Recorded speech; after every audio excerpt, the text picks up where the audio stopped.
Uchiha ဆိုတာတမိုင်းမှာအတော်ဆုံးအသက်ဆုံးအမှတ်အများဆုံးကျောင်းသားတွေကြီးပဲပေါ်ထွန်းခဲ့တာဖြစ်ပေမဲ့ Uchiha Obito ကတော့ Ninja Academy ရဲ့ ဂန်နင်းအောင်လက်မှတ်ခန်းနာကိုတော့နောက်ကျနေခဲ့ပါတယ်။ချွန်းအိတ်ဆန်းမှာလည်းသူများတွေအသေးအတန်တိုက်ခိုက်နေတဲ့အချိန်မှာလမ်းကအဖွားအိုကြီးတယောက်ကိုကူညီပေးနေရင်နောက်ကျမှရောက်လာခဲ့ပြန်ပါတယ်။အဲ့လိုအမြဲတမ်းနောက်ကျတဲ့တလွဲတွေလောက်တတ်ပေမဲ့ကြီးကျယ်တဲ့သူ့ရဲ့အိမ်မက်ကတော့ရွာရဲ့အုပ်ချုပ်သူခိုကာခဲဖြစ်လာဖို့ပဲဖြစ်ပါတယ်။ဘလောက်ပဲစိတ်ညစ်ညစ်ခါခါရှိကိုအားပေးနေတဲ့ရင်းရဲ့မျက်နှာလေးကိုလေးကြည့်ရင်လည်းဖြည့်သိမ့်နိုင်ခဲ့ပြန်ပါတယ်။အဲ့လိုနဲ့ချွန်းင်းဖြစ်သွားတဲ့အဖွဲသားခါခါရှိကိုအမိလိုက်နိုင်မှုအသေးအတန်စူးစမ်းခဲ့ပြီးချွန်းင်းဖြစ်တဲ့နေ့မှာတော့ရင်းစီကချီကျူးစကားလေးလူချင်ခဲ့ပေမဲ့အဲ့နေ့မှာပဲဂျိုနင်ထပ်ဖြစ်သွားတဲ့ခါခါရှိကြောင့်ထုံးစံအတိုင်းငေးကြည့်နေခဲ့ရပြန်ပါတယ်။အဲ့လိုနဲ့မရှင်အတိုင်းသူတို့၃ယောက်ပဲခွဲထွက်လာတဲ့အချိန်မှာတော့ချုံကိုတိုက်ခိုက်ခံခဲ့ရပြီးရင်းကိုလည်းရန်သူတွေကဖမ်းခေါ်သွားခဲ့ပါတယ်။လင်းညာဆိုတာတာဝန်ကိုကြေပွန်အောင်ထမ်းဆောင်ရမှာဖြစ်တဲ့အတွက်မရှင်ကိုအရင်ပြီးအောင်လုပ်ရမယ်ဆိုတဲ့ခါခါရှိနေဘာတွေပဲဖြစ်နေနေကိုယ်တငယ်ချင်းကအရေးကြီးဆုံးပဲဆိုတဲ့ Obito တို့ကမတူညီတဲ့လမ်းကိုရွေးချယ်ခဲ့ကြပါတယ်။ဒါပေမဲ့လည်းအတီတရားရသွားတဲ့ခါခါရှိက Obito နောက်ကိုလိုက်လာခဲ့ပြီးသူ့ကိုကာကွယ်ပေးရင်မျက်လုံးတစ်ဖက်ဆုံးရှုံးခဲ့ရပါတယ်။ငါကြောက်တကောင်ပဲဖြစ်နေခဲ့တဲ့ Obito ကလည်းသူ့ရဲ့ရဲရင်မှုကြောင့် Uchiha မျိုးနဲ့ပြီး Sharingan ကိုနိုးထားနိုင်ခဲ့ပြီး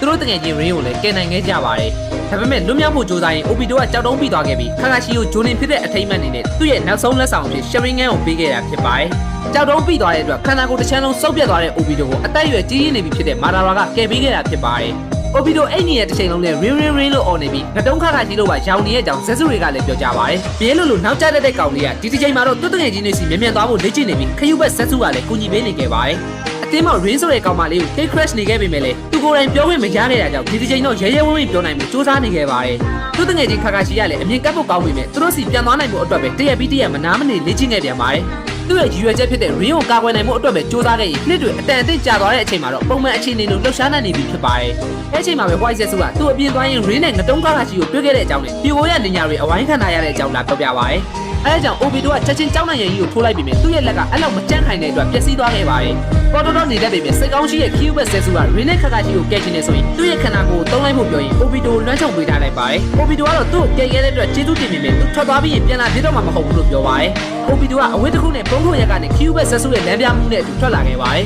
။ခါခါရှိနဲ့ Ring တို့ဝိုင်းထားတဲ့သူတွေကဂျိုနင်အစ်စ်မဟုတ်ရင်ညှို့ဖို့အမှုတွေဖြစ်တဲ့အကြောင်းပြောလိုက်တဲ့အတွက် Minato Sensei ကရောဘယ်ရောက်နေလဲလို့ Obito ကမေးပါတယ်။တခြားမရှင်တစ်ခုကိုလုံးနေရဖြစ်လောက်တဲ့အကြောင်းပြောတဲ့အတွက် Obito ကသူကိုယ်တိုင်မဲ့အပြေးလာခဲ့ရင်သူ့ကိုကတိပေးခဲ့တဲ့အတိုင်းမင်းကိုကာကွယ်ပေးပါလို့ခါခါရှိကိုနှမ်းပြောလိုက်ပါတယ်။ Obito ရဲ့ခန္ဓာကိုယ်ထဲမှာ Hashirama Cell တွေရှိနေတဲ့အတွက်စန်ဂျူးနဲ့ Uchiha ပေါင်းစပ်မှုကနေထူးဆန်းတဲ့စွမ်းအားတွေထွက်ပေါ်လာနေတဲ့အကြောင်း Kyuubi Zetsu ကပြောပြနေတဲ့အချိန်မှာ Obito ရဲ့မရှိတော့တဲ့ဘယ်ဘက်မျက်လုံးမှာပုံရိပ်အောင်တွေကိုဝိုးတော့ဝါမြင်လာရပါတယ်။အဲ့လိုနဲ့သူရောက်သွားတဲ့အချိန်မှာတော့ခါခါရှိကိုယ်တိုင် Ring ကိုတက်လိုက်တဲ့မြင်ကွင်းကိုသူ့မျက်စိနဲ့မြင်လိုက်ရပြီးဒီချိန်မှာလည်း Obito ကနောက်ကျသွားခဲ့ပြီဖြစ်ပါတယ်။ Ring အတွက်ပဲတေရွာကနေပြန်လာခဲ့ပေမဲ့သူချစ်တဲ့သူသူယုံကြည်ရတဲ့တငယ်ချင်းကတက်လိုက်တာကိုမြင်လိုက်ရတဲ့အချိန်မှာတော့ Obito ရဲ့ခံစားချက်တွေကထိမ့်မရတော့ပဲချိတ်ဆက်ထားတဲ့သူ့ရဲ့မျက်လုံးတွေကလည်းမန်ဂေဂျို Sharingan တွေအဖြစ်ပြောင်းလဲ